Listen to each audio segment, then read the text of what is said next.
Welcome to the Prachar AI Hub. Today, we are diving into a brand new tool from Google that could totally change the game for designing apps and websites. We're talking about turning a simple idea into a working prototype in like seconds. So let's get right into it. So here's what we've got on deck. First, we'll talk about a huge headache in the design world, the prototyping problem. Then, we'll introduce Google Stitch as the potential fix. We're going to break down exactly how it works, walk you through 5 simple steps to use it, and then we'll zoom out and ask, is this the future of design? All right, let's set the stage. You have this amazing, brilliant idea for an app. Awesome. But now, what? Turning that idea in your head into something you can actually see and click on, that's often a really slow, really difficult process. It takes special skills in design, in coding, and for a lot of people, that's a massive roadblock. But just imagine for a second, what if you could just skip that whole bottleneck? What if you could just describe your idea out loud or, scribble it on a napkin and have a real working prototype pop up on your screen almost instantly? Well, that's the exact problem this new tool is trying to solve. And that tool, you guessed it, is called Google Stitch. This is Google's big swing at fixing that prototyping problem we were just talking about. The easiest way to think about it, it's basically your own personal AI design assistant. So, what is it exactly? Well, Stitch is an experimental tool straight out of Google Labs. It's built on their super advanced Gemini 2.5 AI models, and its job is simple but honestly pretty mind-blowing. It takes your ideas, whether you type them out or just draw them, and it magically transforms them into complete, editable user interface designs, and it even spits out the front-end code to go with it. And this is where it gets really practical. Instead of teams spending days or weeks on mockups, you can now get them in seconds. It closes that infamous gap between the design team and the development team by just generating the code right then and there. And maybe most importantly, it gives non-technical people like founders or project managers the power to bring their ideas to life without ever touching a line of code. It just makes the whole process faster and way more collaborative. Okay, so how does this magic trick actually work? Let's pull back the curtain and look at the mechanics of how you can go from just a thought to a fully polished interface.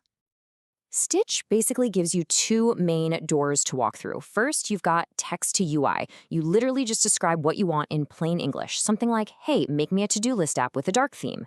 The other door is image to UI, where you can upload a rough sketch, a wireframe, even a screenshot, and the AI will look at that picture and build a high-quality digital design from it.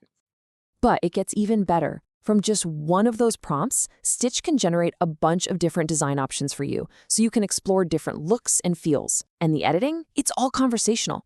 You can literally just chat with the AI and say, make that button green, and poof, it does it. Plus, it knows how to create designs that work for both websites and mobile apps. Hey, if you're finding this breakdown interesting, this is probably a great moment to hit that subscribe button. We're always digging into the latest AI tools and explaining what they actually mean for you. Okay, so that's all the theory, but how do you actually use the thing?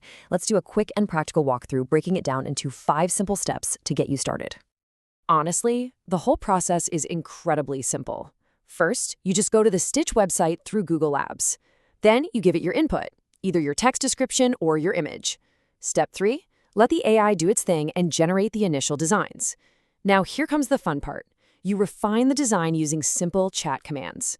Once you love what you see, you just export it, either directly into a Figma file for your designer or as ready-to-use code for your developer. So, with a tool this powerful, we have to ask the really big question. What does this all mean for the future of design? Let's take a look at the potential impact and, just as important, what it can't do, at least not yet. So before we look too far ahead, let's just do a quick recap of the core workflow. Whether you start with words or a picture, the whole process is built around this fast conversational editing style. And the end game is always something tangible, a Figma file for designers or clean code for developers. It's all about streamlining that whole creative journey. Now, for a little reality check, because there are some key limitations you should know about. For now, it's free through Google Labs, but there are monthly usage caps. It's also really built for designing single screens, not for mapping out complex multi-page app flows. And right now, you need a Google account to get in, and the prompts only work in English. But even with those things in mind, the potential is just crystal clear. The whole point of Stitch is to make building apps and websites faster, easier for more people to get involved, and at the end of the day, way more collaborative. And that's our deep dive into Google Stitch. If you want to stay on top of incredible new tools just like this one, make sure you're subscribed and that you hit the little notification bell. That way, you'll never miss out on our latest explainers. So we'll leave you with this one final thought to chew on. Does a tool like Stitch mean it's the end of the road for the traditional designer? Or is this actually the start of something new and exciting? A powerful partnership where human creativity gets a massive boost from artificial intelligence? The answer isn't obvious, but one thing's for sure, that future is getting here a lot faster than we think. Thank you for viewing this video.